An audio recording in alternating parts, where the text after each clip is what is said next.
Thanks, Pamela, and thanks to everyone who helped make this event occur tonight. So, first of all, apologize for my accent. If you have any trouble understanding me, watch more American television. I want to acknowledge that I'm somewhat of a stranger in a strange land. I don't deeply understand and know your culture, so I'm going to be talking from a framework of my culture, and it'll be your job to sort of transpose what works or potentially can work in your culture, okay? I'm going to probably take up the bulk of the time we have, but I promise to leave at least a little time at the end for some Q&A, because I'm sure it'll be very rich. Okay, so let's start now with this topic, intelligent disobedience. And well, first let me ask you something. How many of you are affiliated with the business school? Okay, a cadre there. How many are alumni? Okay, how many are community activists? All right, a couple. How many are in the workforce? Okay, so we've got a good cross section here of people. So let me start by telling you what is this topic, intelligent disobedience, and I'm going to start by telling you how I learned about it. Okay, so I've written another book which is available on the table there called The Courageous Follower, and it basically is about when you're not the leader, how do you help the leader be successful, but also how do you help tactfully correct the leader if he or she is starting to go a bit off the rails. Now, in my country, our leaders don't go off the rails, but just in case, you know, they might. So I teach a lot of government managers this material, and one day I was teaching a class, and people were sitting around tables, about 6 people around a table, and I was talking about authority, how most of the time it makes sense to do what authority asks you to do, but sometimes it doesn't, and sometimes it can even be dangerous. And a woman raised her hand and said, I have an example under the table. Well, that got my interest. What did she have under the table? She had a dog under the table, and she explained that she was, the dog for the first 1.5 years of its life was living with her and her family, and they were socializing it and teaching it to obey all the commands it would need to know in order to be a guide dog for a person who is blind. And then she said it has to go to a higher level trainer to teach it intelligent disobedience. I never heard the term. I said, what does that mean? And she said, well, just think about it. If the person who's blind gives a command to go forward, and there's a quiet car coming around the corner, the dog must not obey. Because if it obeys, it's going to harm the human being and itself. And if it can't learn to differentiate between when to obey and when to disobey, it cannot be a guide dog. So here's the first question for you. If we can teach dogs the difference between when to obey and when not to obey, why aren't we doing a better job with humans, right? So that began this journey for me. Now, okay, let's start with the definitions here. First of all, what is appropriate obedience? I'm going to look at this here. Compliance, when the system is reasonably just, no system is completely just. When it's reasonably just, the leader has legitimate authority and competence, and the order does not seem like it will be harmful if executed. It may not be the best order in the world, but it won't be harmful. So we generally obey. By contrast, if the order comes from someone who's not a legitimate authority or will produce avoidable harm, that's when we want to intelligently disobey. So that's the distinction between the two states, if you will. So let me tell you a story that, again, I learned from my students when I'm teaching. And a woman told me a story about when she was a young nurse, fresh out of nursing school. And she was assigned to an emergency room. and a cardiac patient was rushed in, and the physician who was on call quickly examined him and told her, administer this drug now. And she was shocked, because she had been taught that that was not the right drug to use at that time. He's the physician. She's just a nurse, a young nurse at that. So imagine, kind of the dilemma. So she said to the doctor, "Doctor, I was taught that's not the right medication to use in this case." And he looked at her and he said, "You just do what I said." Because he was, he was busy, he was harried, maybe he was working too long hours. And so now put yourself again in her shoes. If she obeys, and it's the wrong drug, and the patient, gets harmed or killed, how would she feel? If she doesn't obey, and he was right, do you see the dilemma? Here's what she did. She hooked up the IV with the drug that he prescribed, and she called him over, and she said, "Doctor, it's all ready to go. My training says this is the right drug, so I can't turn the valve. If you're sure it's the right drug, please turn the valve." And that was enough to get him to rethink his order, prescribe a safer, more appropriate medication. So you see, it's not just obey or disobey, but sometimes we have to engage the authority figure in such a way that they will reconsider. Okay? So now, what is an authority in its simplest form? It's somebody who has the power, the right to give orders, make decisions, and enforce obedience. All societies need some degree of appropriate authority figures. Authority itself is not the problem. Here's where what we have to understand about authority. There are two ways to think about authority. One is the structure. How many of you work in a company where there are managers and maybe executives? Okay. So we know that some people have to have the right to issue orders to other people, to sign off on a new computer system or a new program, etc. So these are what we call the externally assigned roles of who has the right to issue what order to whom. In a large organization, when that's done well, it promotes efficiency. See, there's nothing wrong, in fact, it's necessary often, to have an authority structure. Where does the problem come in? The problem comes in not with the external rules, but with the internalized rules of behavior. What do I mean by that? It means that we carry around with us certain rules about how we're supposed to behave to people who have more authority than we, or if we're the authority figure, how we're entitled to behave to those below us. And that's where the devil can creep in, because now we don't necessarily have the free flow of good information and ideas between professionals. Instead, we have sort of dominance and submission. And that's where problems can start to arise. So look at this for a moment. Where do these rules, these internalized rules, come from? Okay, see if you recognize any of these, perhaps from your own upbringing. Listen, don't talk. Don't speak back.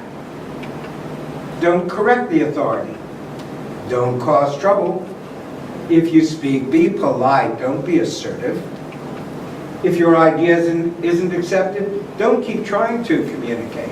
Do as you're told. The authority figure knows best. How many can recognize some of those rules when you were growing up? Your parents, school, etc. Well, hopefully, as professionals, we outgrow these. But you know what? We don't always fully outgrow these.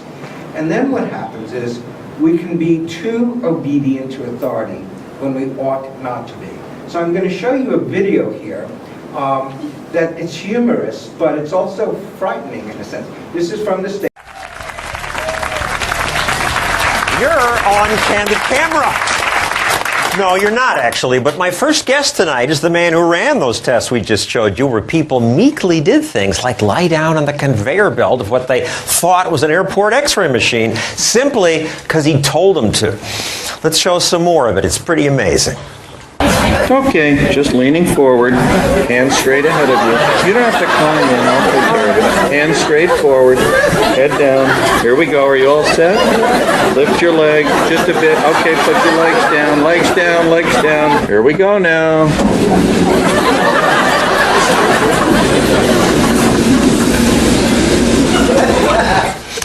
The airport screener on that tape was Peter Funt of Candid Camera, who joins us now. And you've done a lot of these tests over the years. It bothers you sometimes that people obeyed you? It scares me, far beyond bother. I should point out, though, John, I think it's important, that airport gag was done a few months before 9/11. Yeah, 1 month, actually. Yeah, couldn't do that now. Well, and I don't think I'd want to. You know, airport security back then was kind of laughable. And some think it's laughable now, but for entirely different reasons, and that's a whole other story. But we were simply there not to test security at an airport, but to demonstrate once again, as we have many times on Candid Camera, the power of authority and the way people will obey without thinking.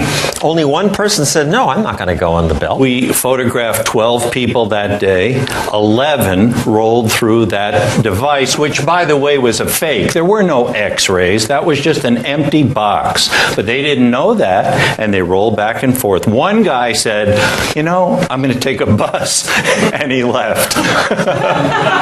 Good for him. That's right. So now we have to ask this question. Why does a leader give a bad order? Now, I chose this person. She happens to be the only African-American CEO of a Fortune 500 company in the United States. She's a wonderful CEO, has a terrific reputation. You could feel her positive energy. So I'm only using her because I think we have to remember we don't want to demonize leaders just because they sometimes give a wrong order. But let's look at what's the range of reasons they can give a bad order. Well, they may not have all the data. They may think they have, in fact, they never have all the data, but they may not have critical data. They may have sufficient data, but be interpreting it incorrectly. They may have a lot of pressure on them. As we know in our, public corporations, in the states at least, the pressure for quarterly results is so great, and the board gets on them if they don't make, the projected targets.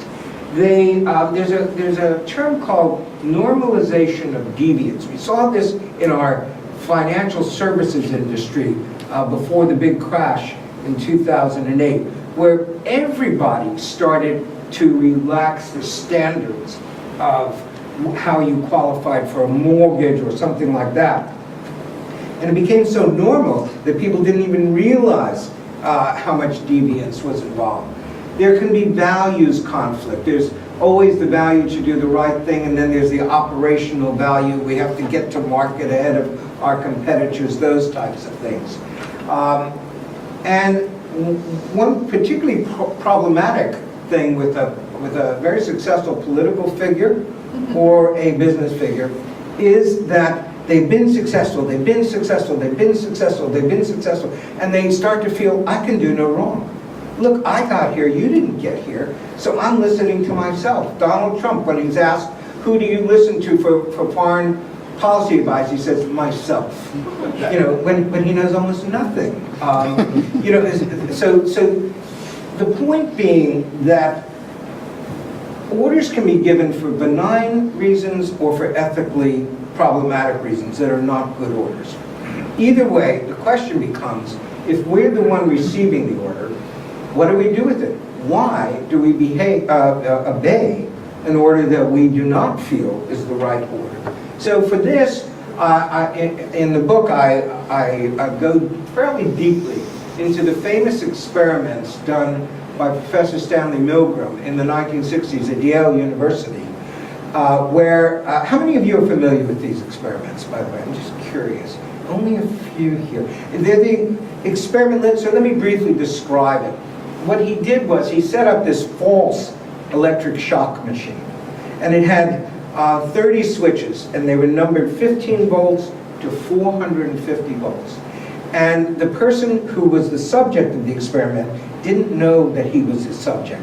He thought that the learner was the subject. And his job, the real subject's job, was to ask a question of the learner, and every time he got it wrong, he would give him a shock, and he always had to increase it. The supposed purpose of the experiment was to see, could you accelerate learning by administering pain for wrong answers? Well, you know, very problematic hypothesis there, but you could see, well, maybe it made sense. It's research. That wasn't what the experiment was about. It was really to see how many people would keep obeying. And shockingly, I guess that's a pun there, I didn't mean to. 2/3 of the people in the basic experiment continued giving shocks up to 450 volts. Okay? Now you might be sitting there saying, that's crazy. I would never do that. Who are these stupid people that would do that? All right, here's the problem. Professor Milgram did another sort of test about this experiment. He took a bunch of people just like you, and a third of them were psychiatrists, so maybe not just like you. A third of them were students, and a third of them were just, you know, regular middle-class folks. And he told them what the experiment was about, and he said, where do you believe you would stop obeying? And you can see that nobody thought they would go to 450 volts. Almost nobody thought that they would go above 240 volts. And yet, 2/3 of the people went to 450 volts. This experiment was repeated many times, you know, with the almost the same result, and it was done in different countries as well. So this was a very frightening set of data that people in where they thought the authority figure was in control, that they would obey the authority figure. Now, here's the good news. They weren't sadistic. They were very uncomfortable because the learner would start to scream at about, you know, at about 150 volts. They would go, oh, stop, you know, I can't take this anymore. And the subject would turn to the authority figure. He had a clipboard, the authority figure, and a sort of a lab coat. And, are you sure this is okay? And he would say, yes, it's okay. There's no tissue damage being done. Yes, and so they would go up to 240 volts, and the person would be, I want out, I've got a heart condition. And the subject would go, are you really sure this is okay?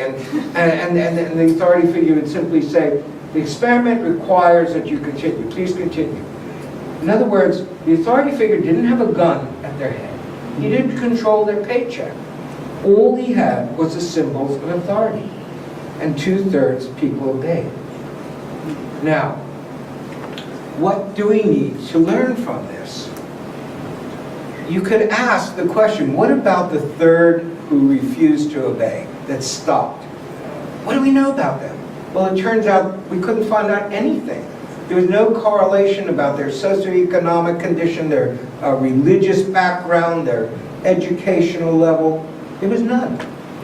What we did find out, and this is very, very important, was that they had a different internal process. And let me explain this to you. Professor Milgram observed there are two states that we act from. One is the autonomous state. This is when we're making choices and we hold ourselves accountable for those choices. This is a healthy adult state. He named the other state the agentic state. What does that mean? It means when we feel we're operating as an agent of an authority figure. And at that point, we let ourselves off the hook. We say, we're not responsible. The person giving the order is responsible. Do you see? And that's the problematic state. If we allow ourselves to go into that state, that's when bad things happen. Okay? Now, in other words, we can never say, I was just following orders. Okay? Even in the military, the U.S. military code, I don't know what it's like here, says that not only do you not have to follow an illegal order, you must not. And soldiers have been tried and convicted for following an order because the order itself was illegal. And they were trying to excuse their behavior based on that. Not acceptable, you see. So you can't say I was just following orders. So, but there's a little more to learn here. Why did those people who stopped obeying, what was going on that they were able to find those internal resources to stop obeying? And if you can track with this next slide, you'll have the secret here. Okay, this is kind of the secret. He found that there were 4 phases in relation to the authority. The first phase was cooperating. Okay, I signed up for this experiment. You know, they're giving me 50 rand to do the experiment, and I'm going to just, you know, do what I'm told to do. Let's see if the experiment teaches us anything about learning. Once the victim started to express discomfort, they went into what he observed was the strained phase. Gee, I'm giving these commands, I'm giving these shocks, and this person is saying it's hurting, he's in pain. Is this right? Who should I follow? The supposed authority figure, or, you know, my own ears and eyes? But they didn't stop then. They just experienced strain. The third phase was that the strain got so great that now they had to do something about it. They couldn't stand the strain anymore between this person screaming, saying, "Stop, I've got a heart condition, I want out, I refuse to go on," and the authority figure saying, "You must go on, you must go on. This is what the experiment requires." You see? Matt, you feel the strain there? You feel the tension? And here's what happened. This is the difference between those who continued obeying and those who didn't. There are 2 ways to resolve the strain. The first way is to reduce your divergence with the authority figure. You just say, I'm going to stop fighting this. They're the authority figure. I'm just going to do what they say. The strain melts away, but the wrong obedience continues, you see. The other option is to amplify the diversion. Say, I don't care if you're the authority figure. I've got my own conscience. I have my own values. I'm not going to do it. And that resolves the strain. But now, the ethical thing is done, and you no longer continue doing harm. That's what we have to somehow teach both our professionals and, frankly, our children as well. To understand that just resolving the strain isn't enough. It's how you resolve it. And do you resolve it in an ethical way? All right, now, Professor Milgram was just looking at the social dynamics of how people behave in groups. He had some very interesting observations in my book. I explore those. We don't have time tonight to do that. But what he didn't do, he was not in the business of training people. Now, those of you who work in corporate, you know, in the corporate world, or the military, or police, or firefighting, or education, we know that training makes a difference between how people do their jobs, okay? And so, in a couple of industries, we've really learned how to train people to not follow wrong orders. The first is the aviation industry. Now, in the 1970s, there was a series of fatal airline crashes where jumbo jets crashed and everybody aboard died, or maybe just a few people lived. And it got so bad that the flying public, you know, was getting, is it really safe to fly? So they had to do something about it. And what they found when they investigated was that the main error was a human error. And this is what the human error was. Either the crew member saw something and thought, well, you know, it's pretty obvious what's happening. The pilot must see it as well. So they didn't say anything. Or they tried to warn the captain. But the captain was the captain. And they were, you know, junior to the captain. So they said it very meekly. And if the captain, you know, rebuffed them, they didn't say it again. And if you look at the black box transcripts, where the maybe co-pilot is weakly saying, you know, I think we don't have enough airspeed or something like that, and a minute and 21 seconds later, everybody dies. You know, so it's just, you know, really painful reading this. So what they did was they instituted something called crew resource management training, where they trained the cockpit crew, the cabin crew, they put them in simulations. They would have something unexpected happen. They would have the captain give the wrong order, and they trained the crew to speak up assertively enough so that the captain then corrected what was happening, okay? And as a result, airline safety improved dramatically, civilian and military, and it remains so to this day. Okay, so that's one real-world example of how you can train people to do a better job of intelligent disobedience. What's happening now is hospitals are now adopting this. They've gone to the aviation industry because, I don't know about this country, but in the US we have far too many errors, medical errors, and there's estimates of maybe 100,000 people a year dying because of medical errors in hospitals. And what they found again was that the surgeon, who was sort of like the captain of the airplane, nobody would speak up to correct him. So they now have instituted a checklist where before an operation starts, before surgery starts, every single member of the surgery team, from the lowest person, has to verbally say, yes, it's okay to start. They have a checklist. Do we have the right person? Do we have the right limb? Do we have the right part? Do we have the right blood, etc., etc. And everyone, they can't just shake their head. They have to say, yes, it's okay to start. In other words, they have to be accountable, regardless of who else has said it. And then when they finish the surgery, the surgeon has to say, does everybody agree we're ready to end the surgery? And if the lowest person in the room says, I counted 13 sponges in and we've only taken 12 out, so I can't agree to ending, the surgeon must look for the 13th sponge, you see. So what we're doing is we're training people to not just be passive in the face of authority, but to learn how to be accountable and how teams can be accountable.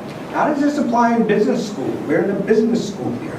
So unfortunately, Columbia University, one of the premier business schools in the US, survey of 1,000 graduates, more than 40% had said that they had been rewarded for taking an action that they considered to be ethically troubling. 40%. In the business world, there's just so many pressures that people are often pushed to the line. In contrast, only 31% felt that they were penalized when they tried to do the right thing and say, no, that's not right. And only 20% were rewarded. So this isn't, an action for weaklings. This requires courage, requires integrity. You have to know that you're not always going to, your dissent is not always going to be warmly accepted, but you've got to be able to live with yourself, you see. And ultimately, your professional reputation depends on your track record. So, here's a CEO of the 10th largest holding bank in the US. And he had, this to say, that financial services, banking, is based on a foundation of trust. And the pressure for performance can create conditions in which choices are made that compromises trust. At those junctures, intelligent disobedience is the core competency for doing the right thing. The core competency. So we have to ask, how do we develop that? And you say, but I'll get fired if I say no. If I say no to the boss, I'll get fired. This woman was an accountant at a firm called WorldCom. WorldCom was a very high-flying telecommunications firm in the States. Its share prices were just going through the roof. It had such great performance, except that it didn't really. And this woman's managers came to her and said, this month we didn't really make our numbers that Wall Street thought we were going to make. could you just make a little adjustment this month? You know, we don't want to scare our investors. Well, she went home, she talked to her husband, she wrote a letter of resignation because she knew it was wrong, and then she ripped up the letter of resignation, went back and did what her manager said. They said, it's just for this month. The next month came along, and they said, you know, just one more month. One more month. Can you adjust the numbers one more month? Well, now she was down the slippery slope, you see. By the time the fourth or fifth month came along, she had misrepresented the company's earnings by $1 billion, okay? And the internal auditor confronted her with it. She broke down and confessed. She knew it was wrong. And she went to jail. The CEO went to jail. The COO went to jail. But she went to jail as well, because she couldn't just say I was following orders, you see. And the judge at the trial said, you know, it's possible if she had refused to do what was asked to do, it's possible the conspiracy might have been nipped in the bud, avoided. It probably wouldn't have, but it might have. And she, at least, wouldn't have gone to jail, you see. So these are very real-world pressures that can happen here. And you can't just say, well, I told him it was wrong.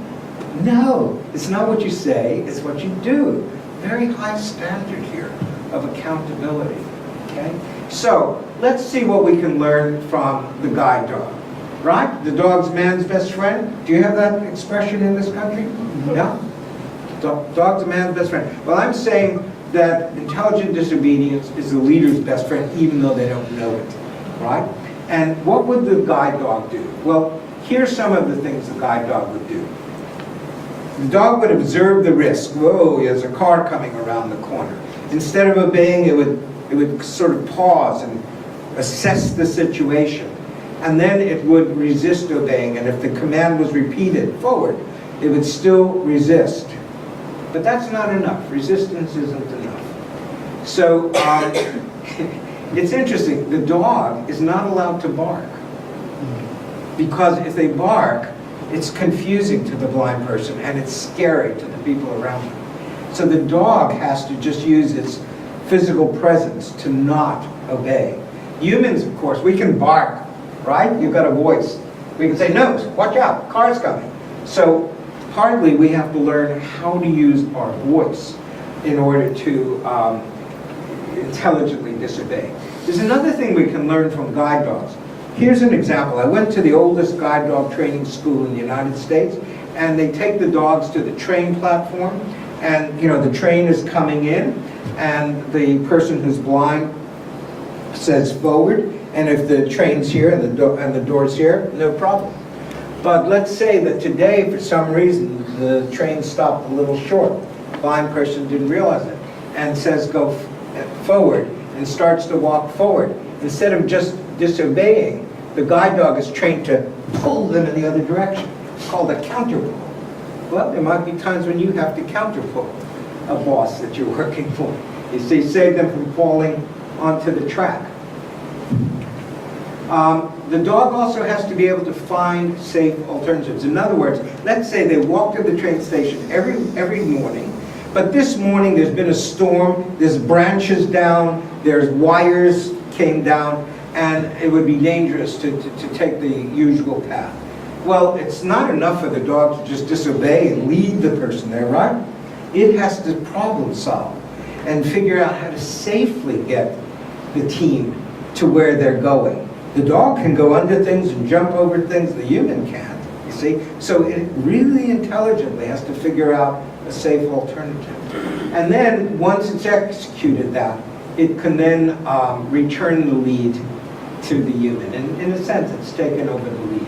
Okay, so I believe that in all of our teams, you know, people in businesses and other in government, people go off for a day or two to do team building, to do strategy. I believe you could just spend an hour saying, let's practice what we would do if we get a wrong order. You say, how will we deal with this intelligent disobedience? And just a little bit of that would make it then much easier for each person to actually do it, because it's become an accepted protocol. But the problem is, with the human dog team, the human usually listens. They often don't listen the first time or second time, and they go forward anyway when the dog says not to. They hit their head on a low branch, and they learn, I better listen to the dog. Humans aren't that. Our leaders aren't always that smart, so they don't always listen. So what are our options? First, we can clarify the order. Sir, I heard you say that you want me to do this and this and that. Is that right? Maybe I misheard. Maybe I did. Well, maybe that's enough to get them to say, oh, that doesn't sound quite right. Let me rephrase that. Or I can query the order. I can say, I don't think that's the right order. I would like to suggest we do this instead, verbally. Okay? Maybe the leader will respond to that. If they don't, we can say, well, sir, I'm going to need that in writing, please. If it's a really bad order, most leaders will not put it in writing, you see. And so that tends to just change the dynamics enough to avoid the worst outcomes. You can also appeal to a higher level. We know that can cause some problems with your direct supervisor, but if you do it in a way that doesn't make your direct supervisor look bad, it doesn't always worsen the relationship, because your supervisor might also know it's a bad order. Just he or she wasn't courageous enough to say it, and they actually thank you for having said it to their boss, you see. Now this is the toughest, and you can say really raise the potential of resigning, but yes, again, it's better than going to jail. That, if you insist on doing that, I'm afraid I'm going to have to step down. And if you're good at what you do, and you have a good reputation and track record, that will get the leader to rethink things. Really? You feel this is so wrong that you would step down? Yes. I better rethink this then. And we have very real-world examples of this happening. The last option, and the one we want to do the least, is to report to an oversight group. That's kind of whistleblowing, isn't it? And whistleblowers don't tend to fare very well. So it's really the last resort. What we're trying to do is create teams that are self-correcting. You don't have to go outside the organization to correct what's happening. Okay, now these are all kind of very, I don't want to leave you on a down note. These are all the bad things that can happen. So let's try to end on a happier note, where you actually avoided the danger and you return the lead to the human being. I'll end with one very quick story before I take questions. It was 9/11. There's a story of intelligent disobedience where 2,800 lives were saved. The security officer for Stanley Milgram, who had 2,800 employees in the second tower, he realized that the towers were very vulnerable, and he tried to get the management of the company to move the company, and they wouldn't do it. So what he did do was get them to agree to every single month to have a safety drill, where every month all 2,800 people evacuated the building, which is a very high expense when you have very highly paid people. But he insisted on that, and he got cooperation. When the planes hit the first tower on 9/11, an order came over the loudspeaker for everybody to stay in place. Don't leave your desks. He knew immediately that was the wrong order, and he disobeyed it. He activated the drill, got all 2,800 people out of the building safely, except for 2 were unaccounted for. So he went back in to find those 2, and the building collapsed, and he and those 2 perished. So, it was an act of great self-service. But he saved 2,800 lives by his planning for what to do in a situation like that, and his understanding there is a moment when obedience is not only not right, it's downright dangerous. So hopefully we will all, get better at how do we respond in a situation where the choice is up to us. What do we do?